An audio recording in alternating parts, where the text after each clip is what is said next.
There's one feature that you need to understand to write faster Postgres queries, and that is the execution plan. In this video, I'll explain what it is, how to view it, and how to understand it.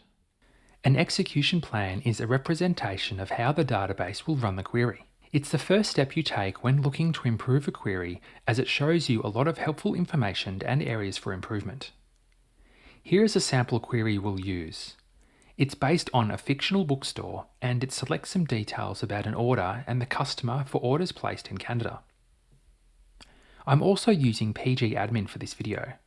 If you use another SQL editor, the concepts will be the same, but the process and what is shown may be a bit different. Let's run this query. Here are the results. How do we see the execution plan? In pgAdmin, we click on this button on the toolbar here that has the letter E. This will show the execution plan for the query. If you're using another SQL editor, then there should be a similar button on the toolbar or in the menu to see it. We can see some boxes and lines here. What does it all mean? If you want to understand all of the terms in a Postgres execution plan, when they are used, and what to look out for, check out my quick PDF guide on Postgres execution plans. You can get it by visiting databasestar.com/postgresplan or clicking the link in the description. Let's look at this specific plan. We read this diagram by reading the boxes from bottom to top and from left to right. Each shape represents a step that the database takes, and there are arrows between each step. The steps can be related to different parts of our query. We can match them up to understand what is happening. Let's do that now. The first step is the icon on the far left labelled Country. This has a grid of blue and yellow boxes, and it means that the database reads the data from a table called Country. You can click on any of the icons and a panel appears on the right with more details. We can click on this Country step and see the panel here on the right. It shows a node type called SecScan, which means that the data is being read from the table in a specific order. We can also see the filter attribute that says country equals Canada. This means this step also does the filtering on the country value, which is in the where clause of our query. We can find the next step by following the arrow from this country box, which leads to a step called hash. There is a step the database performs to prepare the data from the previous step, which is the country data, to be combined with the data from another dataset. The next step is called hash inner join, which we see by following the arrow up and to the right. This hash inner join is a way to combine the two sets of data. One set of data is from the country table we saw earlier, and the other set of data comes from the other arrow coming into this box. So we move to the left and see another grid icon with the label of address. This means there is data being read from the address table. We can click on this address step and see it also has a node type of SecScan, just like the country step. So this hash inner join step is combining the data from the country and address tables. We can see in our query that we have a join clause that combines the address country ID with the country ID. So that's the part of the query that matches this box. In the execution plan, the next step is the hash step. This is where the data we have so far is prepared to be joined to another dataset. The next step is another hash inner join, which combines the data from our country and address data with something else. We can see another box to the left called cust order, which means data is being read from the cust order table. The hash inner join combines this with the data we have from the country and address data.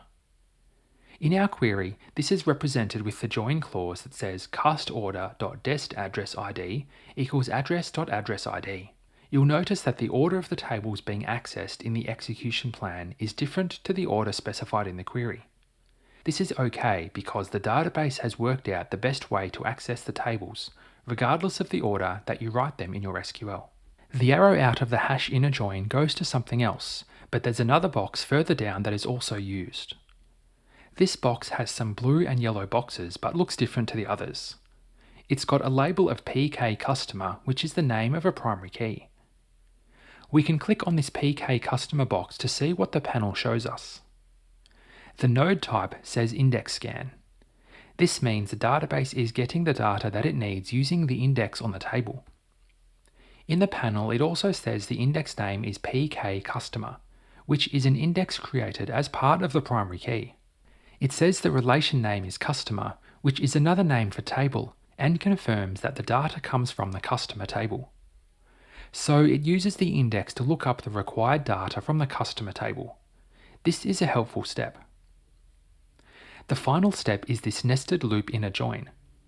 This is similar to the hash inner join in that it combines data from two datasets, but it does it in a different way. The end result is that you get one dataset with all of the data you have requested so far. This is the final step in the plan. There's no select or display step shown here, as it's implied in the final step. You might be wondering, this is helpful, but how do we know what part is slow? We can use a concept called a cost, which is a number that represents the effort involved in running the query. It's not a measure of time or reads. The lower the cost value, the better. It can be used to compare the steps within a plan or different plans to each other. Unlike other SQL editors, pgAdmin doesn't show the cost by default. Fortunately, it's easy to turn on. First, click on this down arrow next to this icon here. Then select Costs and click out of the menu. Then click the E button again to rerun the execution plan. You'll notice two differences. The first is that the thickness of the arrows may change. The thicker the arrow, the more rows that are being sent as part of these steps. The second thing you'll notice is that when you click on any of the steps, you'll see an entry called Total Cost. This is the cost for this step as well as all steps before it. The country step, for example, has a total cost of 4.9. We can click on the final step and see that the total cost for the whole query is 196.95. So the whole query cost is 196.95, and the country step is only 4.9, which is a small amount. We want to find the steps that have the highest cost, which would be a good place to focus our efforts. This pgCustomer step has a cost of 0.31, which is very small. It's an efficient step. This hash inner join has a cost of 186, which is most of the full 196 value for the query. The difference is the cost of the pgCustomer step and then the nested loop step.